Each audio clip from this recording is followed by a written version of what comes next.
this was really a pivotal moment for me, like leaning into that authenticity, because, anybody's family wants to see their kid having that steady job, that steady gig, the benefits, all of that. And I was like, nah, that's not lighting up my heart. Like, I'm going to go work on this farm and see what this world of plant medicine can do. Mi gente, dímelo. Welcome to another episode of the Quién Tú Eres podcast, brought to you by Plural. You already know, it's your boy Pavel bringing you another special episode with another very special guest. As a reminder, on this podcast, our mission is to redefine professionalism.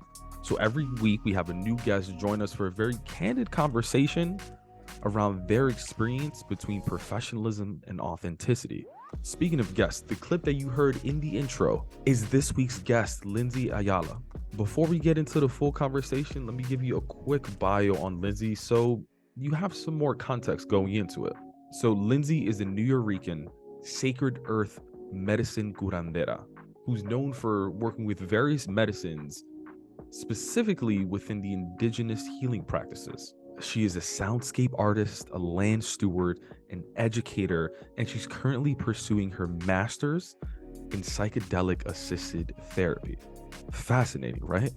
We're actually going to get into that a little bit in this episode as well. We'll also get into how Lynsey is the creator and founder of BreadxButta, where all of these offerings really intersect and manifest as a living experience. BreadxButta is a platform that creates community surrounding plant medicine education, connecting to healing with land through various workshops, ceremonies, and the infamous BreadxButta's product line. Lynsey actually has an in-person studio in Sunset Park, Brooklyn, where she offers one-on-one sessions, group workshops, and the full BreadxButta Botanica and Apothecary live. So if you're in the area, be sure to check it out. In the show notes and the episode description, I'll be sure to leave a link to the website as well as the Instagram so y'all could go show love and maybe meet in person. With that said, now you have a little bit more context into our guests for this week. Now let's get into the conversation.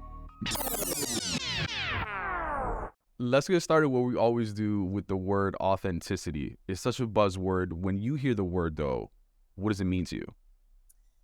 To me, authenticity is like having the nerve to live in your light, but also like embrace the shadows of yourself. Like we're fully both light and dark. And I think when people think of the word authenticity, like you said, it's very much a buzzword right now. They think of this highlighted, like higher version of yourself. And like, yes, but also like, we come with a lot of shadow that really, when we give ourselves that space of grace, like I think the two of them can really mix beautifully to show our most authentic selves. Oh, when you said nerve, the word that came to mind for me was like the audacity to do it. Talk to me about when you were growing up. I'm assuming you didn't have the nerve to be yourself. I've always kind of marched to the beat of my own drum, like for better or worse. But I don't think that I really understood the authentic version of myself until a couple of years ago. And I'm already in my mid-30s. So it took some life to get to the point where I'm like, this is me. Like I have the nerve. I have I don't want to say the balls, but yeah, I got the balls to really show up exactly as I am. But my background, I grew up in the Bronx. I grew up on Castle Hill. I grew up like a lot of Caribbean kids, I think, who are, I went to Catholic school, Catholic in the front, brujeria in the back, Wait, what Catholic school? Because I went to Catholic school my whole life. Even in high school, I went to Cardinal Hayes. Oh, okay. I went to Holy Family. It's like right on Castle Hill and Black Rock. So for Okay. Yes, but high school is when I moved to Connecticut, which is how I know Samara and a bunch of those folks.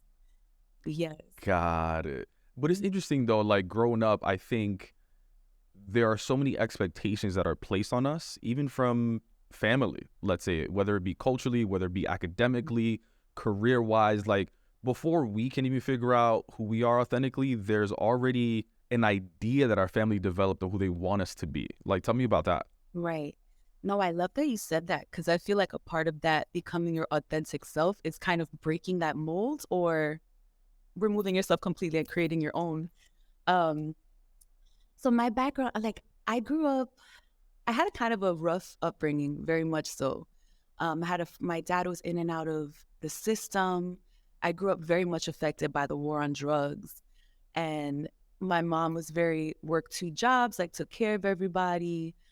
So I definitely had that mold of what a woman, like a strong woman, is supposed to be like and look like and sound like and the things that she's supposed to do.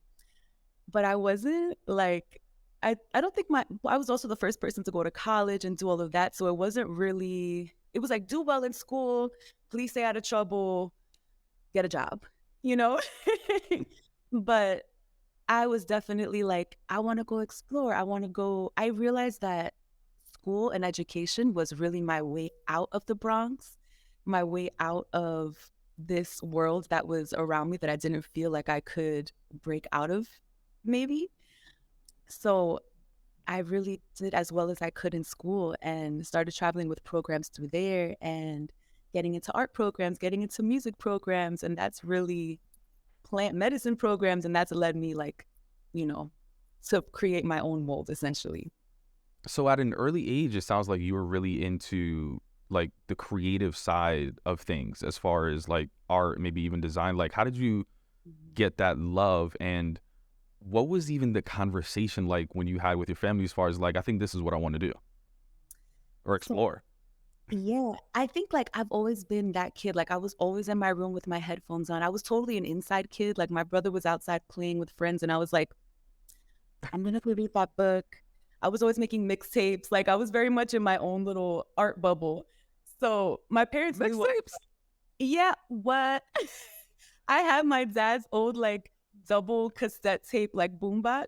So I would have Hot 97 on and I would, you know how you had two buttons with the like cassettes taking over the bottom of the cassettes and I would create these mixtapes and give them to people as gifts. I guess I still do a lot of versions of that now, but yeah, I definitely was very much in like the artistic world. I was always painting and drawing, and I really spent a lot of time with my grandmother growing up because my mom was working so much, and she's very artistic.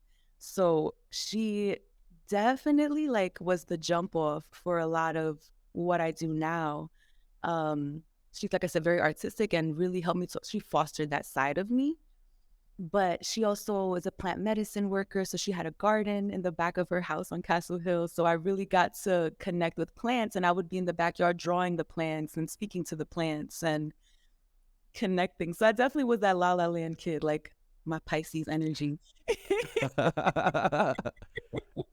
Yo, I want to know more about Abuela because it sounds like she was such an impactful figure in your life on multiple levels. And I'm asking too, as someone that has such a close relationship with their abuela, yeah, tell me more about Abuela and like what was it? How was she expressive from an art standpoint? So she is very creative. Like she always had an art room where she was making clothing for me as like a very young age. She would teach me how to make dolls. So she grew up in Puerto Rico and was kind of that homesteader. You know, they had a farm, like she was taking care of exactly that, like making clothes, making food. And she brought a lot of that back here with her, you know? So that whole creative side was definitely how she still lives her life. But she's also a plant medicine worker. So a lot of my work is the background is spiritual herbalism and doing spiritual cleansings for people. And I learned a lot of that with her, like being in her garden and connecting with the plants and the things she would tell me, like, you know, the spirits of the plants. And, you know, when we're kids, I remember my brother and I would go and like pick the leaves off and all that. And she's like, no, you can't do that. Like that plant is alive just as you are. Like, it would explain to us like this relationship with the world around us. And for me, it translated as this depicting that beauty. You know, I wanted to draw it. I wanted to create things with it. I remember going in the backyard and having like purple flowers and making like a dye so I can paint with it. So I was really like exploring as she was teaching me. I was kind of taking it and being like thinking about it for a while. I'm like, what do I want to make with that now that I know this? That's so dope. As you start thinking about like what I'm hearing is that you're slowly figuring out your interests and your passions, and a lot of it was through your abuela. But then at some point, I'm assuming that there was like a crossroad. You probably thought, well, can I make a living from this, or should I go the more quote unquote corporate route and find like a job that isn't necessarily what I'm doing with her? No, for sure. So growing up, like I said, I was very involved in art. So naturally, my work went towards that. And I didn't know the potential of jobs that that could bring me at the time, or just being a creative. So I went in high school, I started working with children and creating like after school programs, doing a lot of like early art therapy work with kids. Like I would dive into art history, learn what they were learning in school, and we'd create these like, visual, beautiful things together. And I did that from the age of like 15 till I was 24. So it was quite a while of being in this. I was really motivated by kids and like inner city kids like myself. If it wasn't for art and music, like I probably wouldn't have experienced a lot of the things that I had. So I wanted to really create and offer experiences like that for as many people as I could. So fast forward to college, I moved to San Francisco for my last 2 years of school.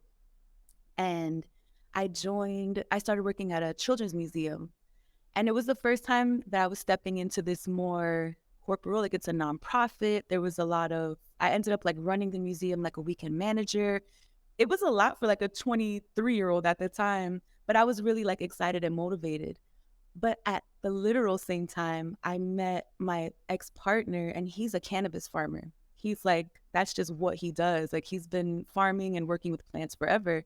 So he was like, on the weekends that you're off, do you want to drive a couple hours north and make some extra money, like see a cannabis farm and see what's up? And I was like, yeah, yeah, why not? Like, sure, I'll go check it out. So I started working on this farm and reconnecting to like my plant medicine side. And there was like a year or so later, I had an opportunity at both times, like on the farm and also at this museum that I had been working with. And I had just finished my undergrad. So I was feeling really like, you remember being a little lost, like, all right, this is my career. I got a degree now, but like, where the job's at? Like, what do I do? So I had this opportunity to take over like a portion of this new section that was coming into the museum, or having a more permanent role on the farm, because I was like really taking to these plants and the other plants outside of the cannabis plant.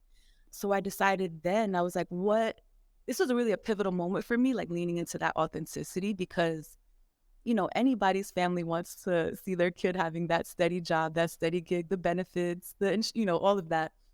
And I was like, nah, that's not lighting up my heart. Like, I'm going to go work on this farm and see what this world of plant medicine can do and where it can bring me. I definitely want to get into that. But before that, I think it's important to jump into that museum experience, or even some of those early experiences where you kind of like working in academics, right? Even with children. A lot of us go into like that first quote unquote adult job, and all we think about is like, how am I going to show up? How am I going to present myself so that they can take me seriously, right? Yeah. How did you show up? I think I definitely showed up as myself, and I'm grateful that that space, like Oakland, is very open. Like there's a lot of open folks. Like there were folks with hella tattoos, like very like creatively expressing themselves by the way they looked. So I was already like, okay, this is cool. Like I can still rock my Doc Martens and my band t-shirts, and like this is profesh, sick, but I definitely, it's interesting, like growing up in the hood, although at that point I had traveled and been out of New York and all of that, like I still had this like fear of like, let me talk a certain way, like let me show up and like look a certain way. And I still was trying to fit into this perceived box that I In thought. what ways? In what ways did you try to fit in like that? Like, did you buy a pantsuit? Did you hide the tattoos? Did you not wear short sleeves? Like, did I you not wear did. the piercings, the ear, like everything? Tell me everything. I did. Well, I didn't have as many tattoos as I have now. I definitely made this choice like later, but I Was that was. was that intentional though? It was intentional on a spiritual level. I felt like I'm adorning my body with these protective symbols, and it helps me with the work that I'm doing now. But yeah, at the time I definitely was like going to Ross and shit. Like, let me go get a button. I was like, what do professional people wear? I'm like, okay, a button up and like some slacks. And then I got there and I was like, oh, okay. But even so, like, I definitely felt like I had to be even more ahead because I was also the youngest person on my team. Like, they really trusted me. So I felt like I had to go a little bit above and beyond. And which at the time it was really hard because I was in school and doing all of that, but I'm grateful for it now because it showed me, although it was coming from a place of fear at the time, it showed me preparation. It showed me how to know my shit. It showed me what, really doing the background work can do for you. Like it is, I think showing up for success is a mix of definitely knowing your shit and having that moment of luck, and it can all really like coincide. Yeah. Do you remember when you started, and maybe it wasn't even in some of those early experiences, like maybe it was later in life, but do you remember when you started feeling a little bit more comfortable and starting to bring a little bit more of yourself to work? I'm wondering like what that experience was like. Probably towards the end, like the last couple months that I knew that this other opportunity had come in my way. And I was like, not like, fuck it, but kind of like, let me just show up as I show up. Like I thought that I was careless. I think I was just trusting myself in a different way and trusting my shit and trusting like, if this is meant to be, they're going to accept me exactly how I show up today. And if it's not, then I have this other opportunity waiting for me. So yeah, I was 23, so maybe I slacked off a little bit, but the universe was definitely, I always tell folks like the universe at that point started showing me the breadcrumbs. Like I knew I started paying attention to how I was feeling like internally before I would go into that job and how it shifted from me being really excited and being really motivated to, and this wasn't because of the work itself, it was more like the nonprofit world, which is kind of heartbreaking. I feel like I was a little jaded after the experience. Um, yeah, it definitely made me like shift away from it a little bit more. Mm. Hmm. And what were some of those things that you think you started to like show people? Because I think many of us, right, like we hide a bunch of parts of ourselves going into work, and we have that moment where it's like one day I'm just gonna like show up as myself, but we don't do it like all at the same time. It's typically like little pieces, right? So I'll be like, you know what, fuck it. One day today I'm gonna wear my hoops, and then next Yeah. day I'm gonna do something else, and next day whatever. Like, what was that first thing for you that you started to feel comfortable in, and how do you think you were received? The first thing for me was I started creating my own projects. Like I definitely got more involved in talking to the kids. Like in that particular space I was working, there was like a way they wanted things to look, a way they wanted things to sound, a way they wanted these finished products to come out and look so that it's sellable, so that it's marketable, so that it's like, has this beautiful picture frame around it. But knowing these kids after working with them for a couple of years and, creating these relationships with them, I'm like, what do y'all want to make? Like, fuck what they want. Like, what do y'all want to make? Like these trees are purple. Hell yeah, they're purple. Like I started to give the children their creativity, like that openness more and not wanting to fit them inside of this box, which I think was a reflection of myself because I was also trying to like not fit in this box. But at the time I was also like, I've never been the troublemaker kind. So I'm not gonna, be like, I'm gonna come in here all crazy talking, rah, rah, rah. It's like I was making subtle adjustments and like really trying to show myself through the work that I was making with these kids. But there wasn't really like I just decided that it wasn't for me. I just knew in my body I wasn't gonna like create any rifts, which now I probably would be a little different, but I just like gracefully kind of exited from there. I love that. I love that, some of what you're highlighting is that like authenticity isn't just always things like aesthetically that you can see. Like the fact that you said like, yeah, I started to show my style of work. It's interesting. Like that was definitely a building block for me to get some bearings and kind of get more nerve of myself and what I wanted to do with work. But I feel like a lot of the shifts that I was making happened when I decided to step into the world of plant medicine, step into the world of cannabis that on the West Coast is very white male dominated. And I'm this young NuYorican coming in in Tim's on the farm and, really creating this disruption on that space and then bringing that here. So talk to me when you first, those first steps into Tim's on the farm. You know what I mean? Like, what did it feel like compared to some of your previous experiences? You mean being on the farm for the first time? More so like you're starting this like new career. I'm just visualizing kind of like with the Tim's on the farm. Yeah, I didn't realize what I was doing at the time. I don't think that I really realized that this was going to be my career for a few years afterward, maybe 3 years into doing the work. I just wanted to do something that really fulfilled my soul. And of course, like helped me to pay my bills. But I really wanted to do something that was different, like radically different. I knew that things weren't working for me in what my life was looking like at that time. So this just really like lit me up. And it was exciting to like, from like we smoke weed in New York. Like when I was younger, it was, oh, I got fire, ma, I got haze. Like, I don't know what we're really getting. Like, I knew a little bit of the difference between like a sativa and an indica, but not really. So it was really, I'm very much a nerd. Like, I'm going to throw myself into the studies and get to know exactly what I'm doing. So it was really beautiful to be able to see these plants in their natural environment and get to know them the same way that I was getting to know these plants in my grandma's backyard. So it took a few years for me to really cultivate this deep relationship with the plant, with the people on the farm. And I feel like it felt like I was exactly where I was supposed to be for the first time ever. Like it felt maybe good. maybe even like you finally felt like you belonged. Yes, definitely. California brought me a lot of that. California brought me a lot of finding home in myself and outside of myself. Not necessarily always with the people, but definitely with maybe the space, with the natural world around me, the amount of like solo time that I had because I moved across the country all by myself, like within a couple weeks decision. So it was nice to really like trust myself that way and realize I can create home wherever I am. What sort of changes did you even start to see yourself as you started, embracing this new culture of not even just like the industry, but even just like the culture that is California as well? I definitely chilled out a lot.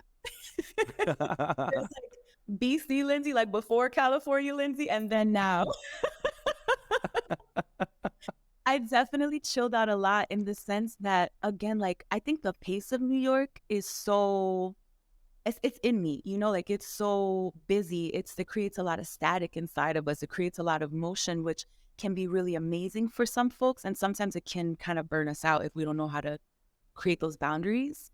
So I didn't know those boundaries before I left. So coming to California, I really was like, things like the pace was much slower. The fact that I was able to, walk through the Golden Gate Bridge, and like I was in a new place, new experiences. I was able to, yeah, like I definitely tested myself a lot, like trying to get I'm my, like that courage. Yeah. I'm curious too, because I think within our culture, I mean, I had neighbors that had like their own botanicas in the neighborhood, like across the street from my abuela's house. And I think connecting with the earth and deriving products from it is understood. But I think when you say things like plant medicine, like I don't think everyone is gonna understand that, right? But everyone does understand that, like, you work at a museum, you work at a school, right? Like, what sort of emotions came up, or if any, around like what are people gonna think when they find out that like sort of like this is the career path that I'm exploring? Oof, that is a great question because it's constantly shifted for like, it's constantly been a new level of like, ooh, what are people going to think? And then I'm, diving deeper into my work and finding, more of myself, more of my authentic self in this work. And then sharing that with folks. And it's like, oh my God, what are people going to think? So I've been going through like levels of this for the last few years. And at first, like my friends, of course, thought it was so cool. It's like you work on a cannabis farm and you're like, doing this whole herbalism thing. And it's like, yeah, yeah, yeah. But, then my family was like, what the fuck? Because I like crack sometimes, for some families. Oh my God, my abuela, if I tell her I'm even smoking hookah, she thinks I'm doing Yes. crack. Yeah, and it's like, it's a big stigma, and I understand why, especially, like, for my family, the things that they had gone through, like, the way New York was in the 90s, the way everything went down, so I understood their, like, apprehension and their, kind of fear into this work that I was stepping into, especially across the country, like, so far away from home, but it's funny because I was always the stoner in high school. I was always getting in trouble. So I think they kind of like expected, maybe not necessarily, but they were like, all right, this makes sense. Like, okay, we see it. But it wasn't until I moved back to New York that it really became my like work. Like I moved back to New York in 2015 and decided to start Bread and Butter like a couple months later. And it really was a blend of that artwork that I've done for a long time. I've always had this space where people gathered, like even from the after school in middle school to the dorm parties in college to, hosting all types of parties. I just love hosting. So we created, this sort of thing that was an apothecary because I was working on this farm. And besides cannabis, like we had beautiful like plant allies and plant medicines. And I call them like sacred earth medicines because it's not just leaves. It was the flowers, it was the trees, it was the sounds. So I was trying to encapsulate that for folks. So Bread and Butter began with like a few apothecary items, some artwork and music and other friends like sharing their magic. And that's kind of like the blueprint for what happened for the next 7 years. That's so dope. And it must be like also this duality of like even when thinking about your family's experience, right? You have kind of like two sides to it. Like your abuela was such a influential figure and she's helping you sort of like source these passions, right? From plant medicine, but also your family, the neighborhood, your friends are also victims and, part of this war on drugs. And a lot of what you're doing as well, I don't know if you realize, but like you're putting positivity on plant medicine versus like I think for a lot of our families, right? Like they think like we're all addicts or something like that. I don't know how exactly to put it, but yeah. No, I feel that. It's interesting because I was saying that first apothecary line that I created, I was remaking my grandma's recipes. So I was remaking, which is a lot of my product line to this day. It's reformulating, like recreating my grandma's like balm that she would make for muscle and joint pain as like an ode to her and as like showing gratitude to her. But I was also mixing in this version of myself that is really at the time like enamored with the cannabis plant and understanding the medicine behind the cannabis plant. And my mission was and still is like, how can we talk about this plant outside of this, stigma that it already has? How can we talk about conscious consumption, intentional use, like different ways to be in harmony and in interacting with this plant outside of just getting stoned, getting high, like, which is great and fun. And like, it's a very social plant and all of that amazing stuff. But it's also like deeply healing, deeply like, yeah, it's really, our body has an endocannabinoid system, like it's really a plant that for the right people can really assist us in so many ways. So I wanted to highlight like so much of as much as I could, especially bringing it back here where there wasn't at the time a lot of education or conversation around that conscious consumption and intentional use. And especially for our communities, like, even now, Bread and Butter, the community is made up of POC folks. A lot of us are here in New York. There are a lot of Caribbean folks, Black folks, and our background with this plant is like, using it in secret. Like, don't tell your mom, like, oh, we're stepping outside. Like, you and your cousins going outside, go get the Visine. Like, there's a lot of secrecy around it.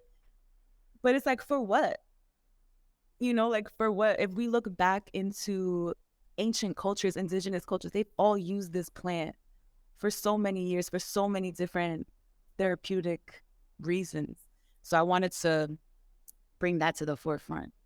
What do you think the reception has been like when you talk to me about when you first opened Bread and Butter? Like, what were the emotions going through your head around like, is this gonna work? Are people gonna care? Who like is my community gonna show up? Or like tell me just about all those thoughts when you first opened it. Wow, yeah. The first the first rendition of our brick and mortar, I was terrified.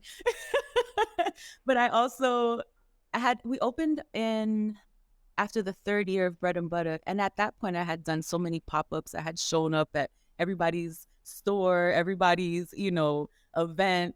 And I trusted that people would come. I was like, if I build a space like this, it was like a 6-month pop-up lease. So I was like, I have 6 months to try this out. Like, let me like dip my toes in a little bit, like see how this goes.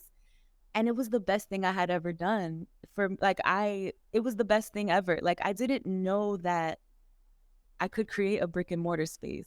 Like, I thought the pop-up thing was really for me. Like, we'll host an event a couple of times a year. Like, you can find me at these holiday shops or like different stores. But no, I realized that people really wanted this safe space to have these conversations and to, just delve in a little bit deeper.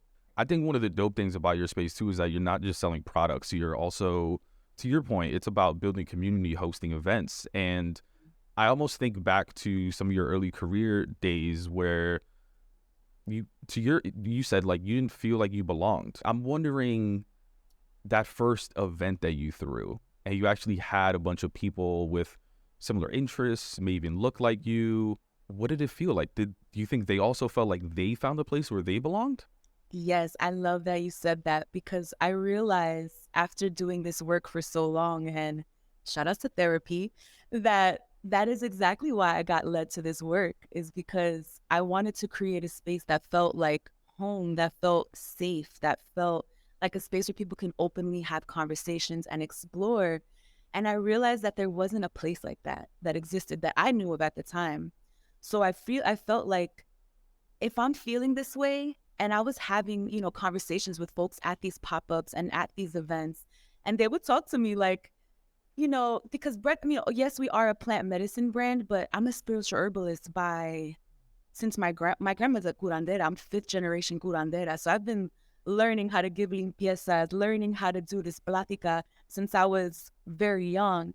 So that was a lot of like, that's embedded in everything I do. So people would come and talk to me and say like, sometimes I, have these feelings or I have these dreams and, I'm feeling this certain way. Do you know if I can use an herb for that? And I'd be like, yes, we have this. So, people were opening up to me and having these questions that I knew the answers to. And if I didn't know the answer to, I've been creating this community around me for so long that I was like, I don't really know the answer to that, but I can share this person's information with you who might be able to help you. And it became a lot of like education surrounding what we were doing, which I feel like is what's empowering folks the most. Like, we can have an event, we can have these dope products, we can have like this, beautiful space that you walk into, but when you leave, like, how do you take that with you? Like, how do you take that knowledge with you and continue that vibration? It's through empowering people through education.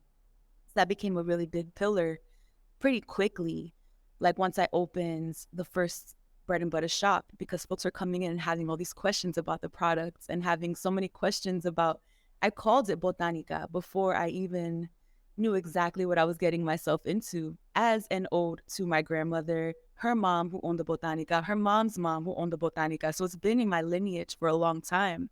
So I think I was kind of calling it in and not even intentionally realizing that I was doing that. Um, yeah. A journey, man. No, that's so dope. And it sounds very similar to the work that I do, in the sense that there's so many stories and experiences that often go just like untold because we don't really know who to share them with, but also who can help us with those, right? And here you are creating a digital and physical space where like people are opening up to you on like, this is my situation. And sometimes they just need an ear, but other times they also need a product to help them. Like, you're providing that space, but also the product to help them heal in many ways.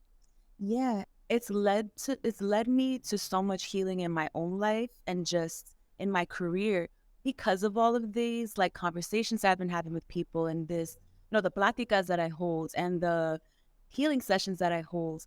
I just started a master's program for transpersonal therapy to really better help folks and better understand how to be a tool, be of service. And it's been an interesting journey to be able to combine this world of therapy, plant medicine. My minor is in psychedelic therapy now. So there's a lot of this like starting to blend and move because I realized too, like as a, Latina, when I was going to, therapy or any of that kind of help wasn't really like in my vernacular. It wasn't something that I was like comfortable talking about, even knowing where the fuck do you do that outside of your like school therapist. So it was just, I really want to create space where folks can come and, people will sit and have plática, and like we're having a conversation and telling me like their deepest desires or like things they want to release. And I'm like, folks are so quick to go to that curandera, to that, espiritista before they go to, a therapist or, any sort of help in that way. So how can I combine the two without being overly like lay on the couch, like tell me your feelings? It's like, how can I create this authentic blend of all the modalities that are in me from my ancestors, from my culture, from the constellation of community that surrounds me and what they need and how we're reflecting that from each other. That also resonates with me a lot too, because people also sort of like tell me a lot of traumatic experiences on the podcast and off the podcast. Like Mm. my DMs, people just like, yo, I gotta schedule time with you to share it. But despite the success and all of those things, like, yo, that shit takes a toll Who does it? on receiving that information, right? Like, and then you got things as far as like, you sort of like accept all of this from your community, but also how did you discover how to like continue that fulfilled feeling? Spiritual hygiene, I call it. So I learned pretty early, like I'm grateful like for my grandma and like the elders that I worked with that showed me how to clear my energy after having these deep conversations, because I feel like when people come to you, you and I mean the general, like you and me and others who, attract like people's stories, attract people's problems, attract their energy. You're an empathic person. Like you're just energetically open. Like your aura is very big. People feel really safe around you, which is a huge gift, like a huge gift, but it can also be like really difficult because like you said, you're like, damn, okay. Otro más, yeah. And that's not to say anything about the person, like nothing about the person and what they're sharing with me. It's just, having a lot of those experiences, especially in a space like a Botanica. Like I do a lot of spiritual baths. I do a lot of breath work. Um, I work with a lot of plants. So like even when we opened, I was like burning some sage, You were. I really have a deep connection with these plants and the spirits of the plants. And I do a lot of spiritual baños. I mean, just a couple days, 2 days ago, I had 5 limpiezas in a day. So it's, I'm cleansing myself in between clients. I'm cleansing myself at the ends of the day. And for people that don't know, can you explain what a limpieza is? So a limpieza is a spiritual cleansing, essentially. And everybody's looks a little bit different. From my standpoint, we sit and talk kind of like we're doing right now. I'm actually sitting at the altar table where I have my plática right now. So we sit and have a conversation, and folks will tell me what they're wanting to clear from their energetic fields, whether it's thought patterns, people, feelings, traumas from the past. And then from there, we go, it depends what kind of cleansing we do. Sometimes it's a barrida, which is like a sweeping with different herbs. Sometimes it's a spiritual bath that I give you to take at home that I prepare for you. I use sound a lot, going back to those mixtape days as a little kid. Like sound has really been a huge tool for me in this energetic cleansing. Our bodies are made up of so much water. So vibrating and shaking that energy out is really helpful. So those are some of the ways that I do limpieza. But yeah, basically a spiritual cleansing. I love that, and obviously it looks to be that you're like very comfortable in who you are these days. Like, are there any ways when you think about like traditional professionalism that you kind of still struggle with or are a little bit insecure about? Yeah, when I decided to join this master's program, it was interesting because I feel like although I had done all these years of study and, working with maestras and working with elders and plant medicine folks, nothing really set me up for this going into this master's program where I'm my classmates are doctors, are therapists already, are, in this professional world that feels so different from what I'm doing. And I kind of I had a lot of fear going into that. And how would I show up? Like, you know, I didn't know what to expect, but I had a lot of fear around that and what people would think. Like, we're all going into this, psychedelic therapy work, but like I said, I didn't have that therapy background. And when I showed up, it was really, I felt like even now I'm saying it and my throat feels tight. I had a lot of fear to work through in the last year when it comes to professionalism and what that looks like and the many different ways that that can exist. Because after having conversations with these doctors and these therapists who are my classmates, I realized that we all know the same thing. It just has different names sometimes. We're all doing the same kind of work. It just has a different face because it's coming from your own ashe, your own spirit. It's coming out of an individual. So who was I to say that, I don't know enough or I'm not equipped enough to be in this space, in this room, at this table with all these people? And it's taught me a lot, and a lot of self-acceptance, a lot of accepting of this work, because I think there's still very much a lot of stigma, regardless of how many psychedelic documentaries there are out there, regardless of, having these deep spiritual experiences and retreats that people are going on. There's still a lot of stigma around it. So I've been working through that a lot this year. I'm still, I don't want to say I'm finally there, but I'm getting there. I love that you shared that. And I didn't expect the answer. Appreciate the vulnerability. And so there's obviously the anxieties going into it, but then you are sort of like actually being in it. Did you revert back to the ways of the past? Like, did you go back to Ross and get a pantsuit? What'd you do?